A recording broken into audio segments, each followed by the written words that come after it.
My name is Melissa Ann Ehrenreich. I'm the Executive Director of the Indigenous Conservation Council. We are an intertribal organization, a 501c3, that was set up actually after the second annual Sovereignty Conference to support building tribal capacity and resources for tribal nations in the region throughout the Chesapeake Bay. I don't want to spend any time talking about our organization because we have so much to do, but there is a one-pager on the ICC that is out in the area of all of the tables. We have vendors, we have partners who have set things up, and obviously a snack bar and coffee area for you. So this year has been a wonderful year for the tribes, and one of the reasons that we're assembled here today is because we have new legislation that passed the General Assembly to support and honor sovereignty of federally recognized tribes in the Commonwealth of Virginia. It wasn't as strong as we would have wished, but we have a new policy, and we're going to dive in to talk about what does that mean and how do we respect and honor sovereignty, whether you are a sovereign government, a sovereign nation, whether you are a partner. So as I mentioned, we have about 400 people online, and this conference is being live streamed. We'd like to thank our media sponsor, Virginia Public Media, Virginia's home for public media, who will be recording all of the speakers today. I would like to take a moment to thank our sponsors. First, the tribal nations who were able to participate and sponsor this conference include the Chickahominy Indian Tribe, the Nansemond Indian Nation, the Rappahannock Tribe, and the Upper Mattaponi Tribe. Thank you very much for making this possible.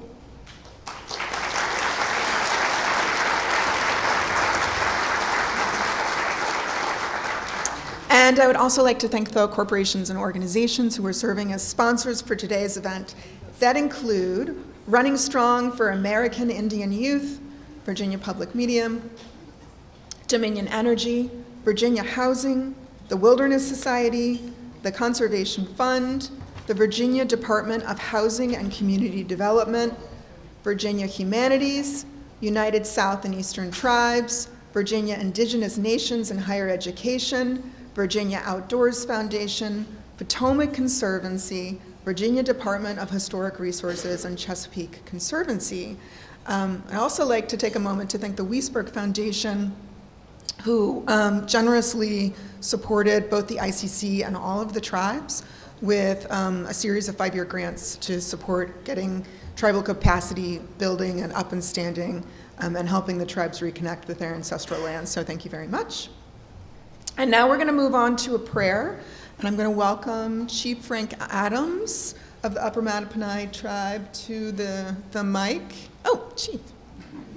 He's right in front of me. He's also the Vice Chair of the Indigenous Conservation Council, and he is newly appointed to the Board of Trustees of the Virginia Land Conservation Foundation. Welcome.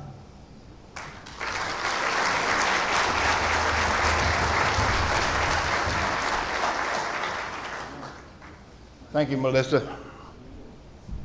As is our custom in Indian country, we always open our meetings with prayer. So if you would, please pray with me. O Great Spirit, our Lord, we come together in your name, grateful for the opportunity to gather in unity. Bless this gathering, and may it be a source of inspiration and growth for all who are attending.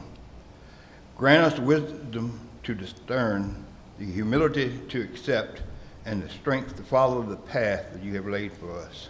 Grant us the clarity of thought and the compassion of heart to make decisions that honor you and benefit all. Lord, we thank you for the blessing of this day and the purpose of this meeting. In your name we pray. Amen.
Chief Adams, for that powerful prayer this morning. Really touched my heart. And as you were praying, I was thinking about the elder leaders that we grew up with that cut down the trees, paved the path for us. And I just want to honor them this morning. I think about all of the older men who mentored me as a young girl when I was running around behind my dad. Chief Leonard Atkins from Chickahominy, and Chief Costello, both of the Chief Costellos, Curtis and Webster. Marvin Bradby, oh my God, he taught me so much. I was on fire and uncontrollable as a young kid, a warrior kid, wanted to just take over the world and make everything change around everything for our tribes again. And I never dreamed that I'd really actually be a part of that. But this generation of brilliant leaders, I call them brilliant because they are. And nobody knows what it's like to do their job except them. Nobody knows the burden that they carry for their community and for all of the tribal communities as we've worked together on both state and federal recognition and many of the projects that we do now as sovereign nations. I appreciate the fact that we have kind of standing room only in the room in our 4th year. This all started from a need to educate the state agencies on what federal recognition meant and how our sovereign nations would fit into what we call the Commonwealth of Virginia. I was at a Code Commission meeting yesterday where a couple of the senators were asking lots of questions and was frankly a little freaked out about what we have the power to do now as tribal nations who is sovereign. And I gave them this link and said, you know, please log in because you will learn so much. We're not here to take over the world. We're just here to take over our world. And that's exactly what we're doing. And in light of those elders that I just spoke about, as I was running around as a young kid being mentored by these older men, and there were no women, Diane Cheeves at the time, Chief Howard, no women at the time, and I think they thought I was cute and they spent time with me. And they were like grandfathers and fathers to me, and I so highly respected them. And they taught me so much, as they did all of you who were sitting around this leadership table today, about who we were as a people and what our value systems were that kept us alive and surviving for 10,000 years on this land. And that is a gift that we will never be able to repay. And now I look at all the accomplishments that the tribes are making. Chickahominy brought in our language program that's benefiting all the tribes in Virginia. Thank you so much for bringing that back.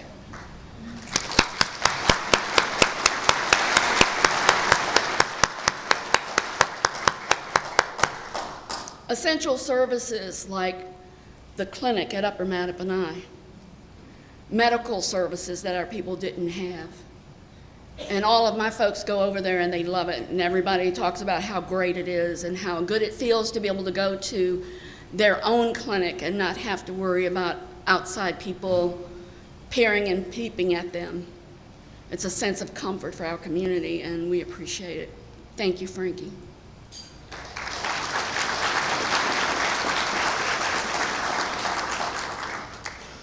And Eastern Chickahominy that has the daycare center where all of our little ones can go and be together and learn about their culture and their history. What a gift to the tribes. Thank you so much, Chief Howard.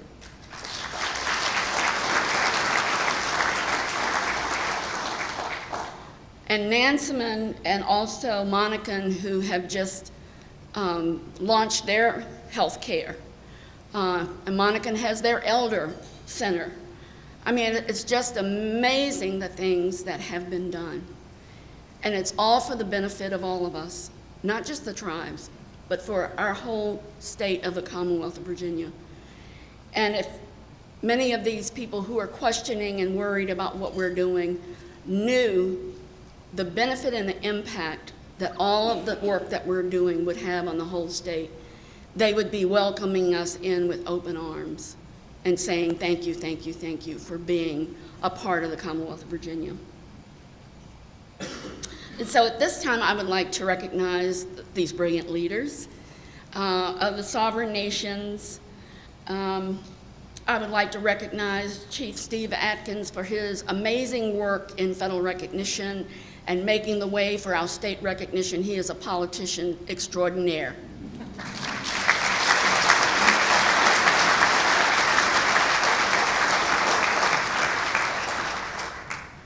And Chickahominy Tribe Eastern, Chief Joanne Howard is kind of the new kid on the block, newly elected, but welcome to, and you've been there all the time, but welcome to the leadership role that you now have instead of the one you had before.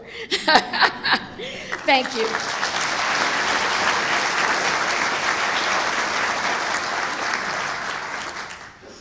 And Chief of the Upper Mattaponi Tribe, Chief Frank Adams, and I went to school with Frank, so I have to stop calling him Frankie in public, but Chief Adams, please stand.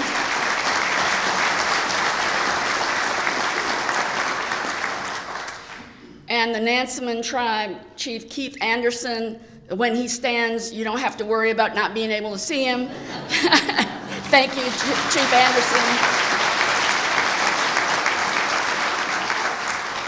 And the Monacan Indian Nation, Chief Diane Shields, thank you for taking the helm up there.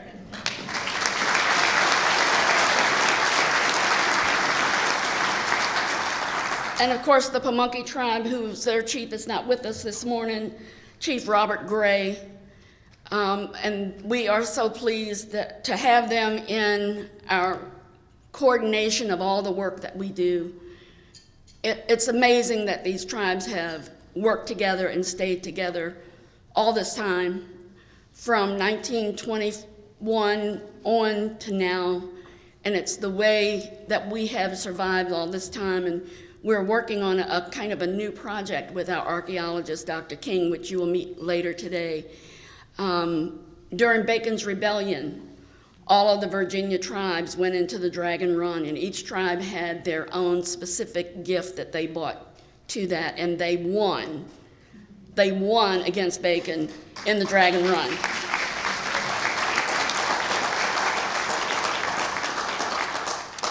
I thank you to all of our partners like USAT that is here. Kitke Carroll, where are you? I know you're here somewhere. Thank you, Kitke, and your team for coming in.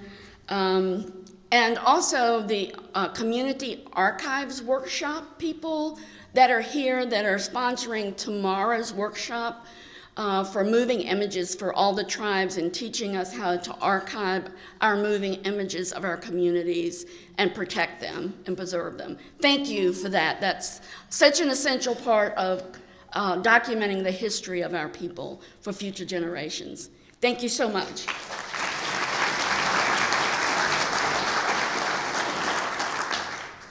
Thank you for joining us.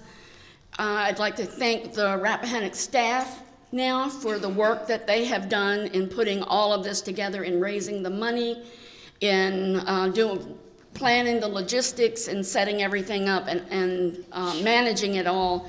Thank you to my incredible staff. Thank you, thank you. And to Melissa with the Indigenous Conservation Council that came out of this conference, and she's now the executive director and is doing incredible things for the tribes. Thank you so much. And I'm glad you came. Have a great conference.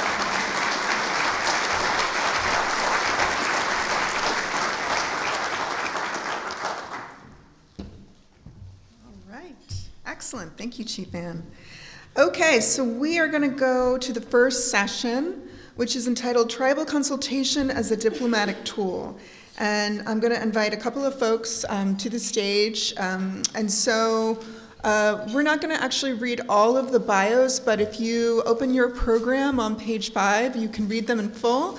I will just be acknowledging people, their affiliations, as well as any tribal nations that they are enrolled with. So I'd like to invite Kikie Carroll to the table.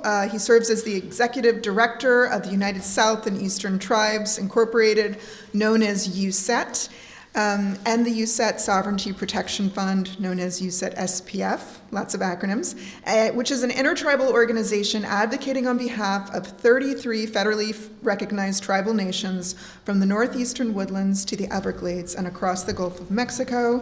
He is a citizen of the Cheyenne and Arapaho tribes.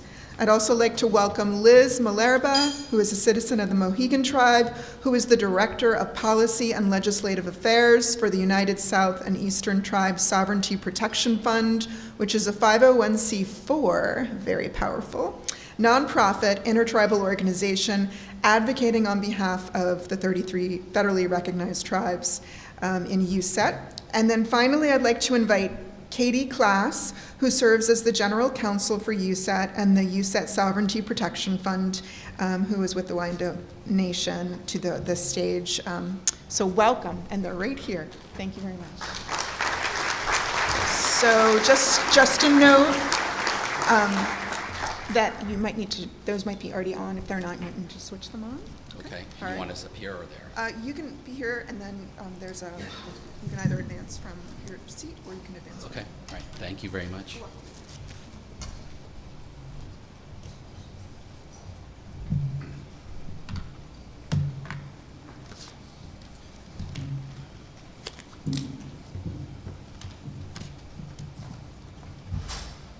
All right. Pivaona, Naheshave, Kitkee Carroll, Natista. It is a good morning. I'm glad to be with all of you. Kitkee Carroll, I serve as the Executive Director for USET and the USET Sovereignty Protection Fund. Chief Ann, thank you for allowing us once again to be part of this wonderful annual event, and to all of our tribal leaders from the Mid-Atlantic tribal nations for always being kind and generous and extending love and warmth to us every time we are down here. We truly do appreciate that. Thank you to all of our friends, colleagues, partners who are joining us virtually. Just a couple of remarks I want to make before I get in and follow up to a couple of things Chief Ann had said. So I too want to acknowledge all those that have come before us and paved this path. There is a tremendous, tremendous amount of work that we are all collectively doing together, right? We're talking centuries and centuries of efforts to marginalize us, to erase us. And now we are in this new space of rebuilding and reimagining and all these things, all these wonderful things. But it doesn't just happen overnight, right? We are overcoming all those challenges that were put before us. So we have to Chief Ann's point, dream big, right? The exertion of our inherent sovereign powers and authorities should always be the goal, because that's where we started. So that has to be the goal as we dream big, to restored and recognized power that was always inherently ours. I don't see her in the room, so maybe this is the best time to do it anyways when she's not in the room, because I normally don't challenge her, because I was going to tell her we are trying to take over the world. Because I do believe Indian country has so much to offer, not just here domestically, but worldwide. So it's being centered in that power. So for those that don't know, this event goes back to 2021, and we've been invited into the space to kind of set the foundation and build upon these conversations as we progress. Well, when you start the timer too, before I forget, please, thank you. The first one was a basic 101, where we talked about U.S. tribe relations and that 400, 500 years of history in an hour. The nutshell version of that, we were talking not about history, but we're talking about our story, right? And the foundations of this special and unique relationship that we find. Then in 2022, we built upon that with rebuilding our homelands, which included a specific focus on lands restoration and the land back movement. And then last year, our Director of Environment and Natural Resources, presented on building a green economy, specifically in the space of climate change. So this year, I am back at the podium to talk about consultation. But this year, I had brought two dear friends and colleagues of mine, two brilliant minds and strong advocates who I have the honor of doing this work with alongside of. And they've already been introduced. And not only do we do this work on behalf of the 33 tribal nations who make up our USIT membership, but really we're talking about reshaping things for the collective benefit of all tribal nations, right? Because we're all in this together. So this statue that you see on the screen here sits atop Mount Washington, the highest point overlooking the city of Pittsburgh. This bronze sculpture depicts the monumental 1770 meeting of George Washington and the Seneca leader Kaya Sota, interpreted at least in one of its meanings to be the one who stands up against the cross. These two men first met a few decades earlier when they were much younger. Kaya Sota was 28 and Mr. Washington at the time was only 21. In 1753, Virginia Governor Dinwiddie appointed the newly commissioned Major General George Washington as part of a special envoy to demand the French vacate the Ohio country which the British had claimed. Kaya Sota was part of the guard assigned to Major Washington to return 3 friendship wampum belts, and this is what I have here up on the podium, to the French as a gesture to demonstrate that the sachems at Logstown, a mostly Iroquois village in Pennsylvania, were allied with the English. However, while they were initially allies, these two men would fight against each other for the decades to come, including in the French and Indian War. In the ensuing years after their initial encounter, there was much conflict, too much to go into this morning, but the paths of these two men would continue to cross paths over the years. Later in 1770, these old friends and rivals had a moment where they did come together in friendship when Washington was traveling along the Muskingum River in southeast Ohio, looking for land, to give to Virginia veterans for their service during Pontiac's War. In 1774, Kaya Sota would even visit Washington's home in Philadelphia. Many years later, after the American Revolution, a much older Kaya Sota worked to establish peaceful relations with the new United States. So in this statue, Washington has a sword, but his hand is positioned on the inside of the sword, not on the outside, ready to use. Kaya Sota had a tomahawk peace pipe with the pipe side up, blade side down. Their weapons are there, but in a position of peace, not war. These figures are face to face and closer than normal to depict a conversation that shows intensity and a bit of uncomfortableness. George Washington is positioned looking down the Ohio Valley, indicating the colonists' westward push, what we talked about during the initial 101 presentation, while Kaya Sota has his back towards the Ohio Valley in defiance of the white man's push into the Ohio Valley. This is, what I'm about to read is the dialogue and comment by the actual artist of this statue. This is an iconic piece with timeless relevance, which truly embodies art as dialogue, both literally and figuratively. There is quite a lot happening in this piece. The point of view memorializes a meeting between two prominent historical figures who fought on opposite sides of the French and Indian War, a worldwide conflict between two superpowers of England and France, who were able to put their differences aside at moments for the greater good of all. As I created this sculpture, I intentionally wanted both figures to be viewed as equals. So I chose this first slide because it pulls in some of the history that we talk about in this space, our story that often goes untold. But the purpose of this presentation about consultation, it pulls in the element of listening and dialogue. Two ingredients that are absolutely necessary for favorable consultation. And in the most simplest of terms, these two individuals had a very complicated relationship, but not so dissimilar from the very complex and complicated relationship between tribes in the United States. So as already was mentioned, our region is from the northeastern woodlands, down the Atlantic coast, down to the Everglades, across to eastern Texas. And I will just say on this slide, for the relevance of this slide, is that there is much diversity, not only amongst the tribes here in the Mid-Atlantic region, but across the entirety of this region. And this region really reflects the diversity that you find across all of Indian country. But what makes this region so special is stories like I just started with. There is so much rich history in this region that exists before there even was the United States. And a lot of the policies that we often talk about, this is where a lot of that started before they made their westward way. I'm going to speed this up a little bit because we only have an hour, but every conversation that we have must start with this slide. This slide is a reminder that the colonizers in the United States made things up along the way to justify their entitlement to lands and natural resources that did not belong to them. Their actions were, in fact, human rights violations, were acts of genocide that stunted our natural growth and evolution as nations, and are directly attributable to many of our circumstances today and the related disparate conditions across Indian country. Their actions intentionally sought to destroy our indigenous cultures, to remove us, to make way for themselves.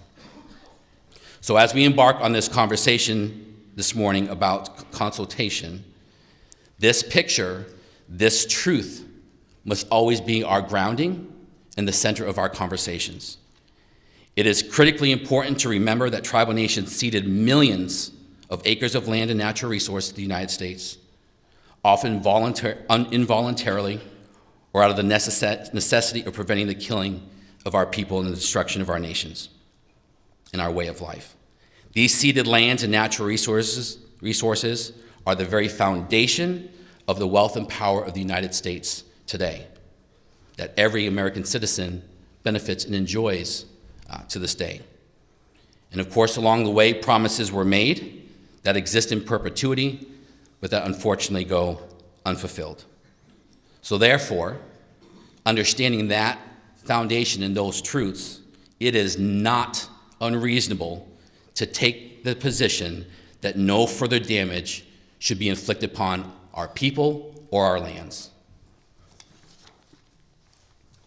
I am not going to spend any time here really, other than we've talked about this point before, other than to stress that our relationship that we are talking about is not based on poverty, it's not based upon race, it's not based upon any of those things. It's about our recognized inherent sovereign authorities and powers that predate states in the United States. This is a government-to-government relationship. Government to government, government to government. If there's nothing else you take away from these conversations, that is what distinguishes us from everybody else as the first governments of these lands.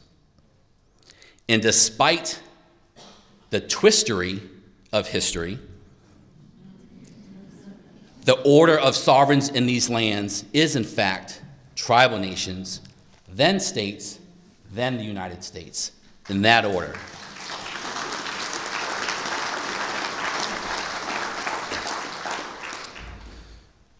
So in doing this work, this advocacy work, trying to right historical and modern-day wrongs and injustices, one of our greatest challenges is an unawareness, disregard, and disrespect for our sovereign status, what I'm talking about here.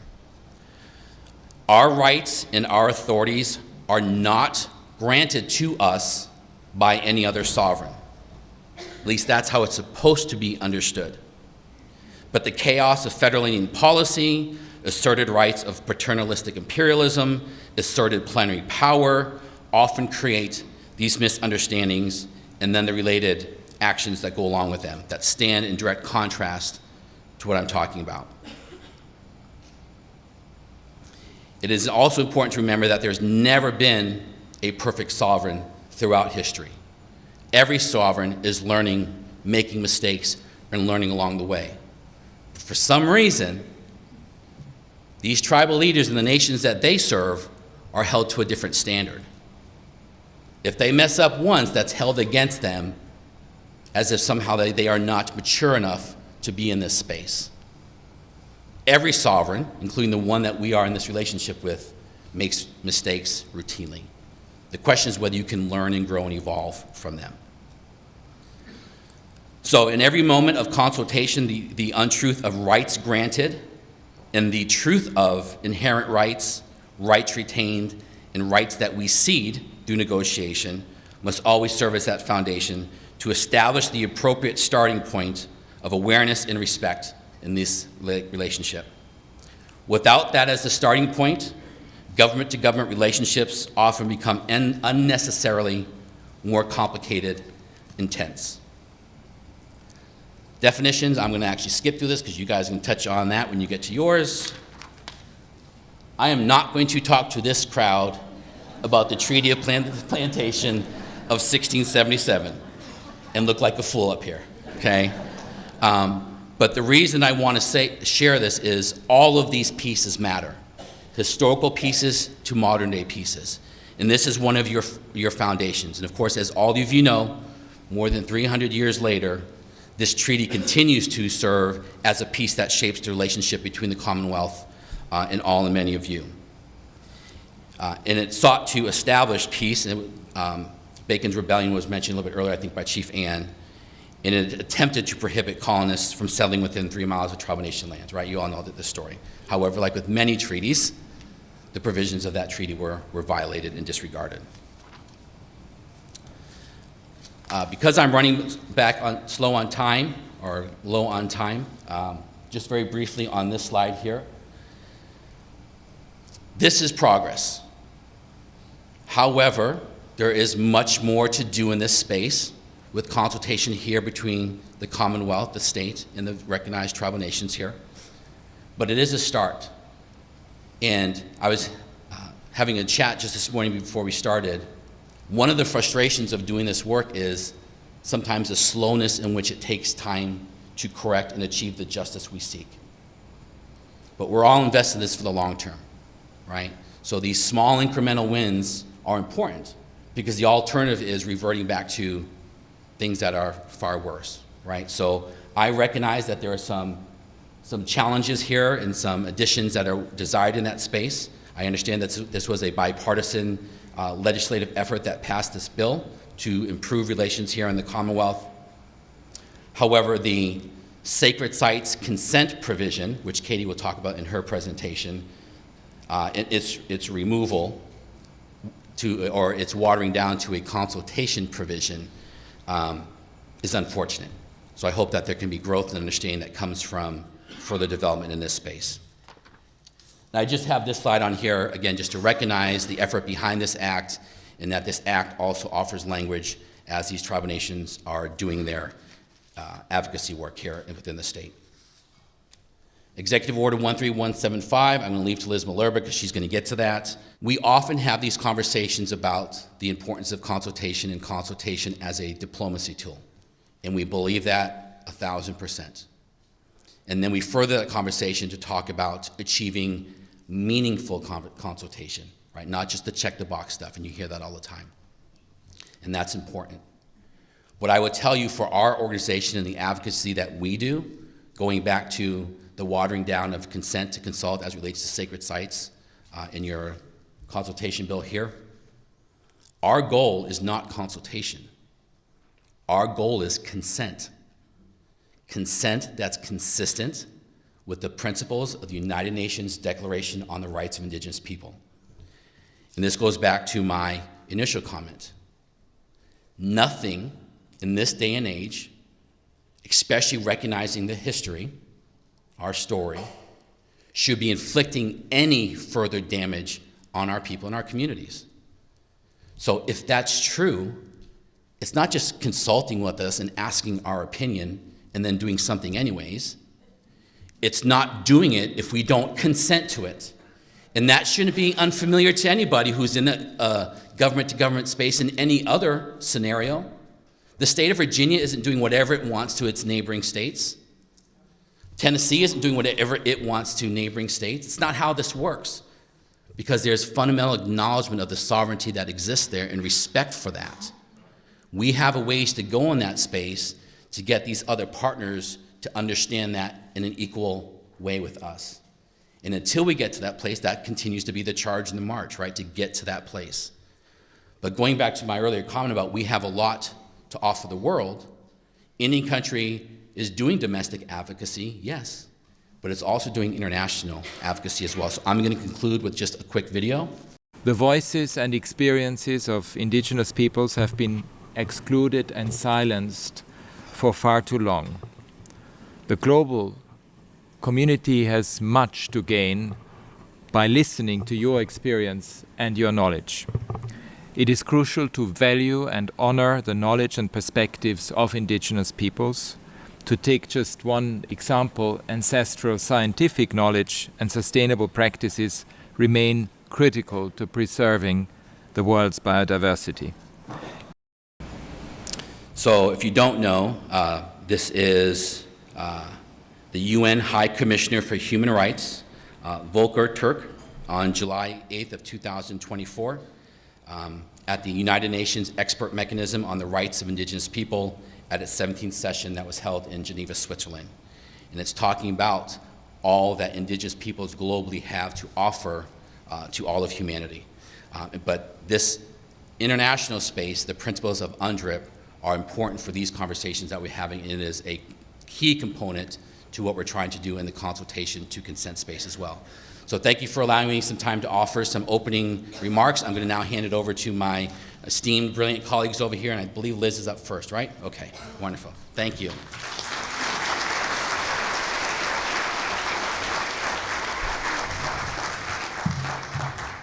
So good morning. As Melissa and I think Kiki said, I'm Liz Malerba. I'm Director of Policy and Legislative Affairs for the USET Sovereignty Protection Fund and a citizen of the Mohegan Tribe. USET Sovereignty Protection Fund is our 501c4 division. We're based in Washington, D.C. We're a small but mighty team, and we conduct education and advocacy on behalf of our member tribal nations. Before I get going here, I want to touch on a couple of things that both Chief and Kiki said.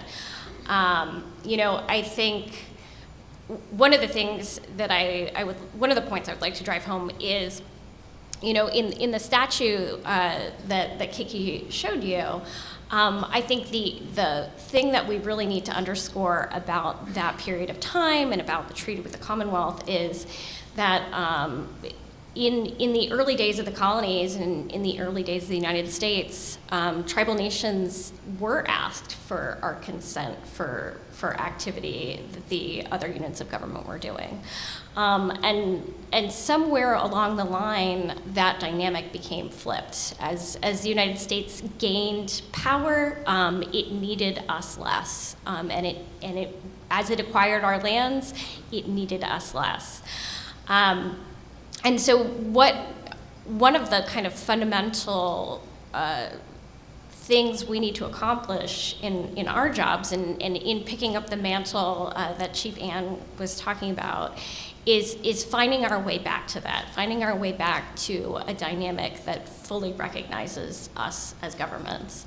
But as both Kiki and Chief Ann said, that happens in kind of fits and starts. We face extremely strong headwinds in both trying to educate the American public about who we are historically and as modern day people, and extreme headwinds in terms of the interests of other units of government, the interests of the public, taking precedence over our sovereignty and our sovereign interests. So when we're doing our advocacy work in Washington, D.C., we kind of need to walk this line. We need to be cognizant of the dynamic that has grown up around us over the course of hundreds of years. We need to be cognizant of the units of government that have grown up around us and the foundations of which are not built to support our interests. And we need to do our short-term advocacy to kind of move the ball forward with regard to what the major priorities of the day are. We need to talk to Congress, we need to talk to the administration, we need to get laws passed. But we also need to take a much, much broader view. Indian country has been at this relationship longer than anyone else. We've existed as governments longer than anyone else. And so we have this different and more nuanced perspective, and we try and imbue our advocacy work with that perspective.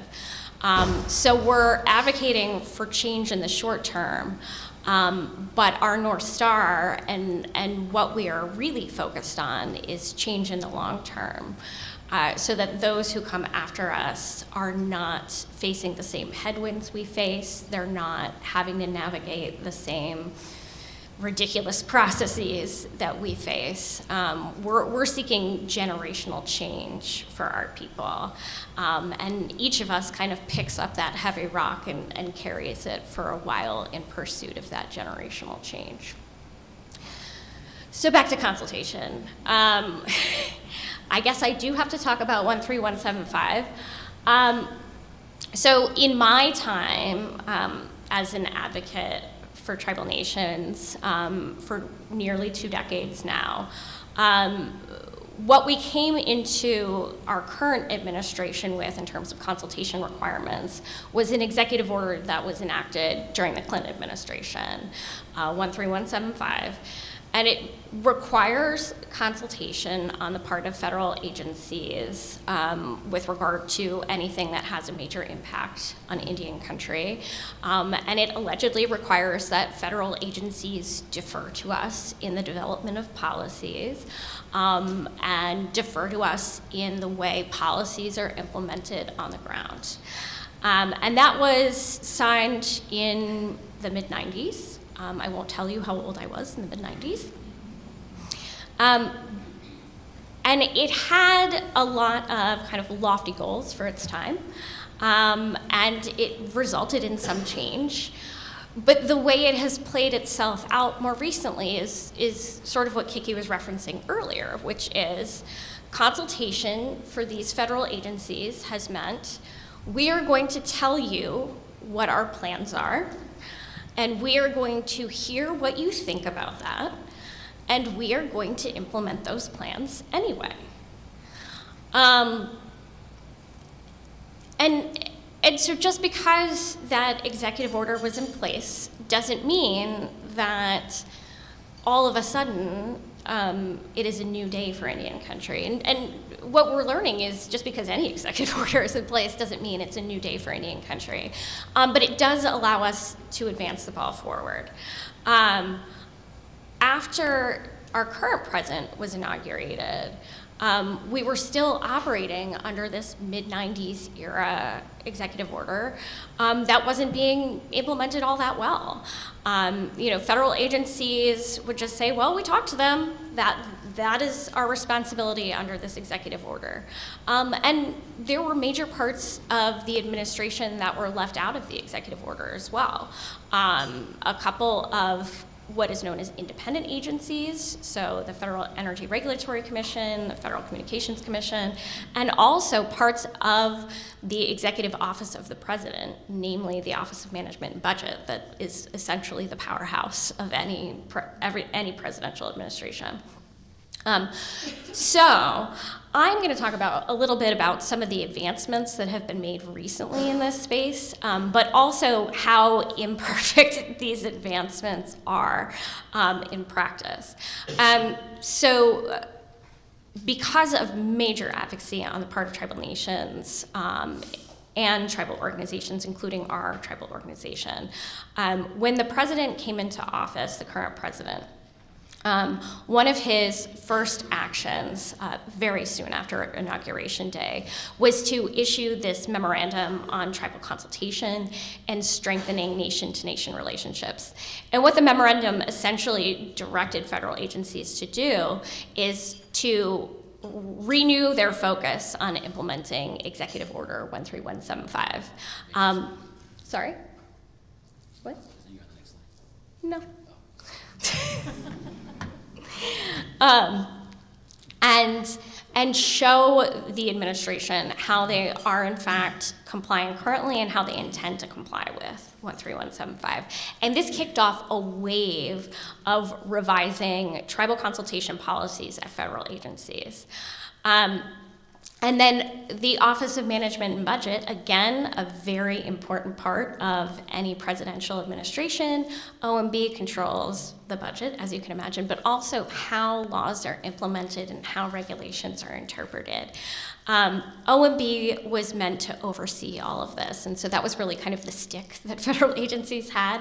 They had to report back to OMB about how well they were doing related to this. Coming off of that, the following year, the president issued another memo, and this is even more representative of a ball moving forward, right? So in 2021, we had a memo about, well, you know, how well are you using what exists currently?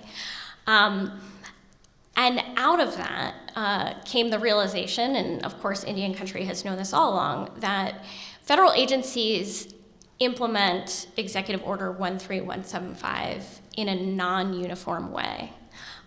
They have far too much deference under that executive order to kind of do whatever it is they feel like doing. And so some federal agencies implemented the executive order quite well. Some federal agencies did more than just talk to us.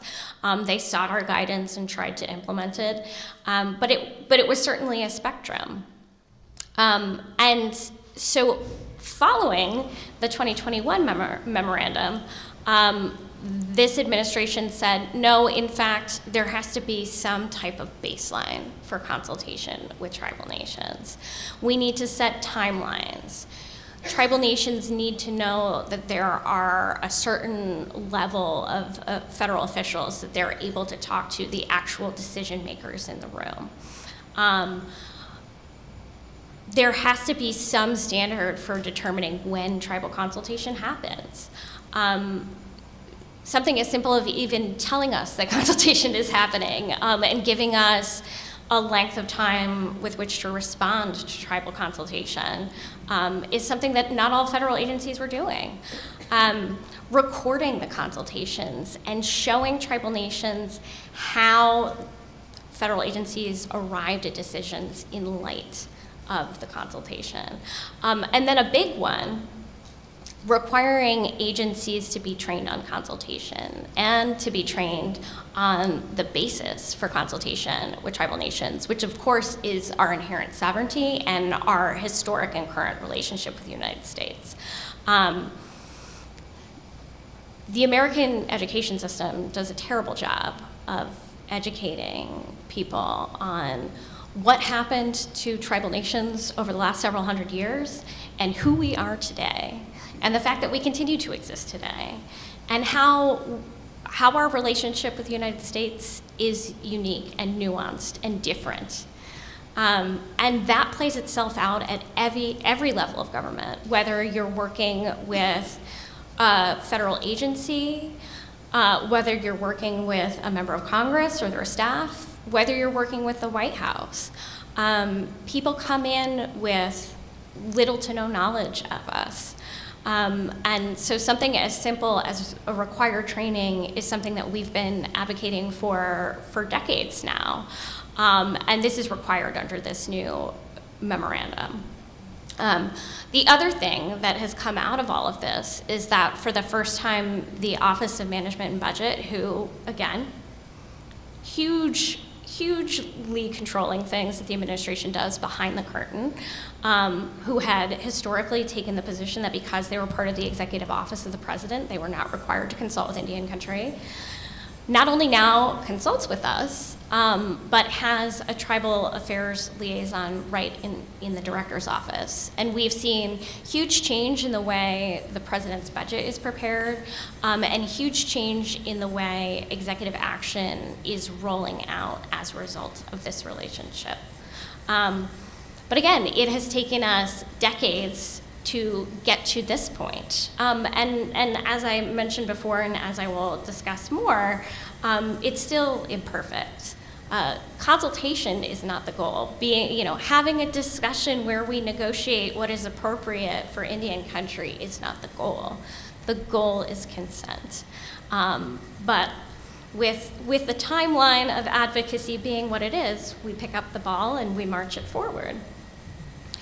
As a result of all of the consultation that this administration has done, our organization has articulated a set of consultation principles over and over and over again with federal agencies and with the White House. And we are seeing change in some of these areas. But I would also say that some of this we're continuing to try and advance, that we're continuing to work with this administration on, and it's going to take a little longer. Our first consultation principle is to evolve consultation into a consent model, and that's a longer-term goal. There are times where our organization is told, again, because of the apparatus of advocacy that has grown up as a result of the way the U.S. government works, that it is naive to advocate for things like consent, that it's never going to happen, why bother trying? But it is our position that if we concede that it is never going to happen, we might as well pack it up and go home. This is a journey, and we are on this journey, and we are going to keep fighting as we have for hundreds of years till we get there. So we're working on consent. You'll note, though, that one of our other consultation principles is being implemented across the federal government, and that's standardizing consultation requirements. It's something that we didn't have a couple of years ago. And codifying consultation requirements in law. There's still, with a few exceptions, and I think Katie's going to touch on them, there's still very few legal requirements around consultation. And if an agency doesn't consult properly with us, we have very little legal recourse. The fact that tribal consultation should always occur on a leader-to-leader, nation-to-nation basis. For anybody who is part of the Commonwealth and is going to be part of the implementation of this new law, I can't stress this enough. Consultation cannot occur between a tribal staff and the Commonwealth. Consultation must occur between two leaders charged with decision-making power. These folks at this table right here and the decision makers for the Commonwealth's government. And that wasn't happening, and it still doesn't happen always with federal agencies. Another principle, and this comes back to the UN Declaration, this comes back to George Washington and our Seneca friend. The relationship between the United States and tribal nations is diplomatic in nature. We are meeting each other as nations. And the United States does not approach us that way, in large part. But that is what we are working toward. So we should be treated more like foreign nations. We should be treated like, we should have a federal agency that's more like the State Department, that's more respectful of our inherent sovereignty. And this should be part of the way the federal government seeks to pay its debt to us. So as Kiki noted, the promises that the United States has made to us exist in perpetuity. And some of those promises play out in the provision of funding and services to tribal nations. But are we treated like Ukraine in receipt of those goods and services? Is Ukraine required to report to the United States on who was served by the $100 billion it has received? Are they writing grant applications for that $100 billion? Tribal nations are. And we're not receiving 100% of what we are owed. We're receiving far less than that. So a goal of ours is to be treated like the sovereign nations that we are, to have our inherent sovereignty recognized, and to have the debts that we are owed paid in full without the United States interfering in how that plays out.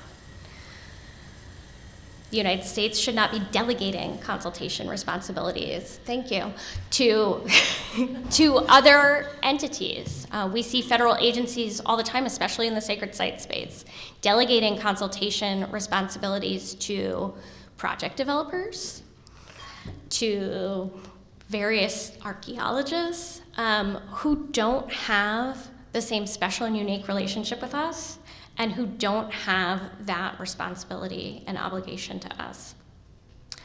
I'm gonna let you read the rest of our principles because I'm being given the hook here. I wanna talk about a couple of other things before I sit down and I turn it over to the illustrious Katie Klass. One major advancement, at least in concept, that has come out of the current administration's attempt to renew tribal consultation and to reimagine tribal consultation and improve consultation is something that's now buried in the Department of Interior's tribal consultation policy. And this is the closest we have seen to some type of requirement related to consent of tribal nations. It has been billed a consensus-seeking mechanism, but from what we can understand, the intent behind it is to have a greater burden placed on the department the more a federal action would disrupt a tribal nation on its own homelands or a tribal nation's treaty or reserved rights. This, I'm told, was a huge and heavy lift for the department, especially for agencies that are not the Bureau of Indian Affairs, to come to agreement on. And we have yet to see it employed or deployed in the consultative space, but it exists, and I think we need to continue to press on it. The other development or item that we're advocating toward is, of course, codifying consultation in law. There are very few legal teeth associated with tribal consultation or failures to conduct tribal consultation. Over several Congresses now, a bill has been introduced that would codify tribal consultation and ensure that tribal nations have a judicial right of review when consultation is not conducted or conducted improperly. There's a lot that's right with this bill. There's a lot that responds to tribal nations. But this bill is imperfect, and we've been working over multiple Congresses to improve the content of that bill. Most recently, the bill had a new provision added that would include consultation with entities that are not tribal nations. And I won't get into the politics associated with that. But I do want to use it as an opportunity to underscore what types of headwinds we're up against. There should never be any entity invited into a consultation space that is not a government. And yet, because of the politics on Capitol Hill, because of some of the mushiness of decades ago around tribal sovereignty and who tribal nations are, we are faced with a type of entity that works on behalf of tribes, but it is not a tribe, that keeps trying to invade the consultation space. So we have, as long as a provision like that is in this bill, we cannot support that bill. I also want to talk a little bit about how this administration has worked to seek consent for the incorporation of Indigenous knowledge into its policymaking. Also in 2021, the White House kicked off some policymaking around including Indigenous knowledge. And this is huge. Tribal nations have consistently advocated for what we know to be true in our bones, our cultures, our knowledge that has been developed over millennia to be part of the dialogue and part of the way we conduct ourselves in the space around land, in the space around development, in the space around health. And this administration has worked to incorporate that. But that policy isn't perfect. Our president wrote a supportive op-ed immediately after this policy was issued, but we used it as an opportunity to improve upon what the administration was proposing. And so our knowledge should never be utilized without our consent either. We have exclusive rights to that knowledge. And if you are seeking our knowledge, you must seek it with respect, and you must compensate our knowledge holders for their expertise. And so as we are making these types of advancements with the administration, it's very much a 2 steps forward, 1 step back. We are continuing to work to improve upon what exists, and to always shoot for our ideal, which again is consent without interference. And this is the work. This is the work that tribal nations have to do to be heard. And while we have a relatively favorable administration right now, I think it's important to recognize that no administration has ever fully delivered upon its promises to us, and that there's always more work to be done in this space. And I will turn it over to Katie to talk a little bit about the legal approach.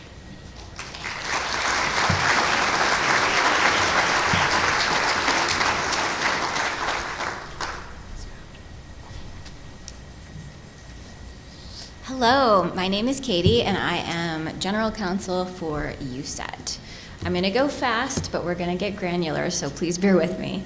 We're going to talk about a case study on the NHPA, which many of you may be familiar with, the Section 106 process, and the Narragansett Indian Tribe. And this case study does a good job of showing something that gets close to consent versus something that is the worst version of consultation. So first, we'll talk about the basics of the National Historic Preservation Act. Under Section 106 of the Act, before a federal agency undertakes action, it is supposed to first take into account the effects of the undertaking on any historic property. And Congress was really specific when it defined what a historic property could be to make sure that that covered properties that are culturally important to tribal nations. There are specific roles. I'm sure many of you have heard about TIPOs, but the NHPA is really the statute that creates authority for TIPOs and SHPOs. And what that means is there is a person designated from the state and from the tribe to consult with the federal agency in the Section 106 process. And specifically, TIPOs come in and they can take over the SHPO functions with respect to tribal land specifically. But regardless of where a sacred place is located on tribal land or not, if a tribal nation has cultural ties to it, the NHPA requires that they be consulted. And of course, we all know that's really important because we've lost so much of our land base over time, and that means that a lot of our cultural sites and sacred places and sacred landscapes aren't necessarily on our current land holdings. And so Congress recognized that. After you go through this lengthy Section 106 process that should, if it's a good Section 106 process, include lots of good back and forth discussion, it usually ends with a memorandum of agreement or a programmatic agreement. And this is sort of where the consent versus consultation comes in. In some situations, a tribe is a required signatory, and in some situations, a tribe is invited to sign this sort of resolution contractual document, but isn't necessarily, that document can be finalized without the tribe. And so we see that in real life in this Narragansett situation. This is a situation where the state was seeking federal funding from the Federal Highway Administration, so a federal agency, to carry out construction on a bridge. And everybody agreed that this bridge, what they were doing there, was going to harm historic properties that were important to Narragansett. And so the federal government invited Narragansett to the table, said, sit down, not only are we engaging in consultation, but we're going to treat you like a signatory to the PA here. And so because Narragansett had that additional heft at the table, they were able to secure 3 parcels as mitigation measures that were culturally important to their people. And so they were able to use that sovereignty to say, okay, we're going to let this bridge go forward, but for our people and for our cultural preservation, we're going to take these 3 properties. In what is clearly so unfair, the state, after the construction had happened and an entire lane of this bridge had been built, the state said, you know what, no, we're not going to transfer these 3 properties to you, sorry.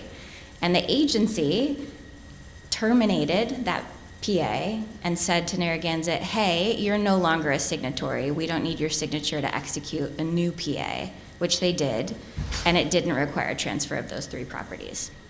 So you see there that having that signatory status and being at the table looks a lot more like consent, whereas not being given that signatory status allows consultation that really does not take into account the tribe's wishes and what the tribe was trying to do to protect its people.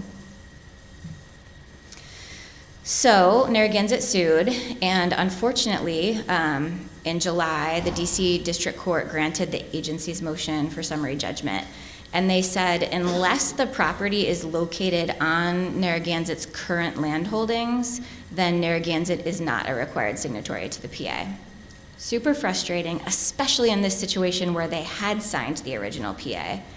And so at this point, Narragansett is appealing the decision, and USET's going to come in and support them with an amicus brief. But this is just, I think this is such a very good example of what having something that looks like consent power looks like in contrast to more simple consultation.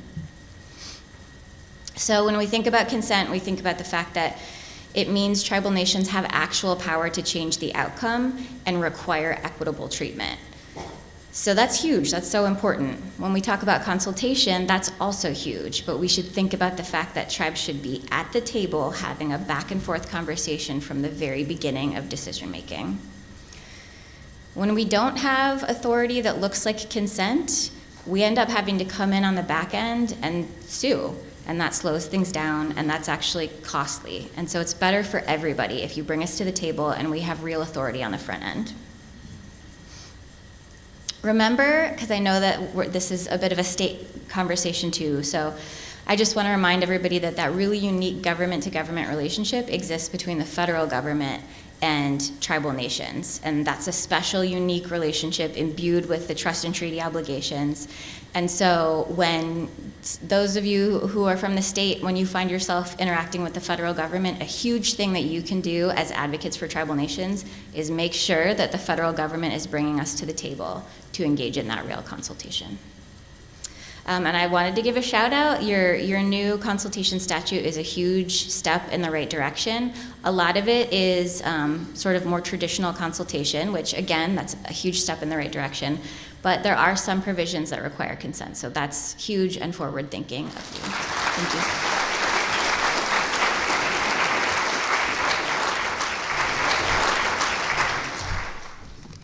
All right, so as I try to bring this all together and wrap this up, I want to mention one thing. You know, we've all been doing this work for a long time, and we can always have the conversation about what this law says, and what this law says, et cetera, right? And we all know that, and that's kind of the space that we occupy and have to traverse. But if you go back to whether it was the first presentation that we did 4 years ago, the introductory remarks this morning, things that we've layered in throughout the morning, there's also a component about this that's just doing what's morally and ethically right? Everything doesn't have to have a law to do right in this world. And if we all remember that we are all in this space together and we should be walking this space in a way that respects one another, Ours is just the guardrails over here, right? And so I don't want to get lost in that, even though I understand how important that is, especially if we're going to start from a place of owning that story that we talk about all the time and then committing to not doing further damage. What you have up here is the two-row wampum belt. As the Akwesasne refer to it as Kaswenta. And as the Haudenosaunee and the Dutch discovered much about each other in those early days and relationships, they made an agreement about how they were going to relate to one another. As governments, yes, but also as human beings, and how they would treat each other, sharing this space together. These purple rows, if you're not familiar in this room, are that run the length of the wampum belt. One row is one ship of our white brothers and relatives who came from overseas, who originally wanted to not be referred to as white brothers, but white fathers. And we all know that story. And then the other side canoe is us, and that they're going to travel down this river of life together, side by side, with neither one of them attempting to get into each other's respective canoes. It's about peaceful coexistence of two separate governments and nations. But unfortunately, we know what happened with that, right? Somebody got out of the damn canoe. And the Haudenosaunee and the Dutch agreed on 3 principles as part of this to make this treaty last. The first was friendship. The second is peace. And the final is forever. But of course, again, as the nascent United States grew, as the decades and centuries went by, we know that these principles and promises were shamefully forgotten and erased, even though it is the basis of the work that we do today. During one of the earlier presentations, we went through this whole slide about nation rebuilding, why this is important. Those same things hold true in this consultation space. It's critically important, whether we reframe it as consultation or consultation, that everybody understand that this is what the goal is, right? We're trying to exert our inherent sovereign rights and authorities in our homelands, restoring lands, rebuilding economies, stewarding our stewardship and conservation, the health and wellness of our people, et cetera, et cetera, et cetera. We can't do that effectively if there's always these external efforts to try to diminish that and interfere.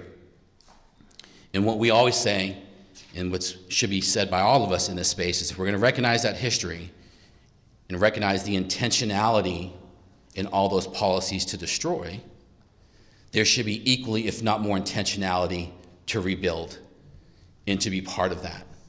So as you all are traversing this space together with the tribes, the federal agencies, the states, this is, to Chief Ann's opening remark, we're all in this together. So as tribes become stronger, it shouldn't be a scary thing. It should be recognized as a great thing, as a restorative justice thing. And the success of the tribe is not just going to be for tribal citizens in the tribe. We are too interweaved at this stage of history. It's going to benefit us all. So it's not to anybody's interest to work against that. So to achieve the righting of historical and modern day human rights violations, and they are,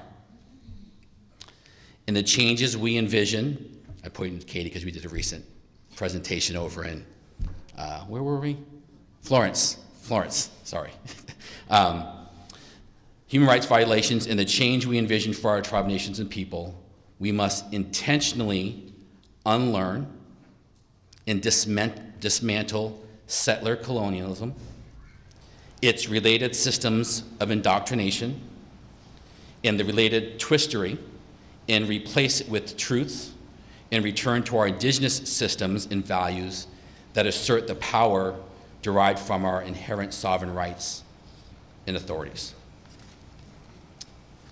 This last clip I want to play from you as we're in this political moment right now is not a statement on one administration or another, or one party or another, but it speaks to some of the things that we're talking about right now. It goes without saying, every day, tribal leaders help America live up to our highest ideals. You are the fighters for freedom, for justice, for equality. Your work is the work to ensure security and opportunity for all. You speak truth about our country's history so that the lessons of our past can guide us toward a better future. And I thank you with deep thanks for your leadership and for your partnership. President Joe Biden and I believe the bonds between our nations are sacred, and we believe we have a duty to safeguard and strengthen those bonds, a duty to honor tribal sovereignty, to ensure tribal self-determination, to uphold our trust and treaty obligations, and to fight to make sure all Native communities have the support and the resources they need to succeed and to thrive. And to do so, we must always speak truth, no matter how difficult it is for some to hear, about our history. As a result of centuries of broken treaties, harmful assimilation practices and policies, displacements, dispossession, and violence, deep disparities persist across Indian country. Disparities in education, healthcare, infrastructure, and economic opportunity, which have held so many back in spite of their God-given potential. This was from last year's Tribal Nation Summit, where Vice President Harris was talking about many of the things that we talk about, underscoring the history and underscoring the commitment and promises and obligations that the United States has with us in this, again, special and unique relationship. So Nia Esh, thank you. Nia Eshmano, we thank you all. All right, I will conclude there then. Thank you very much.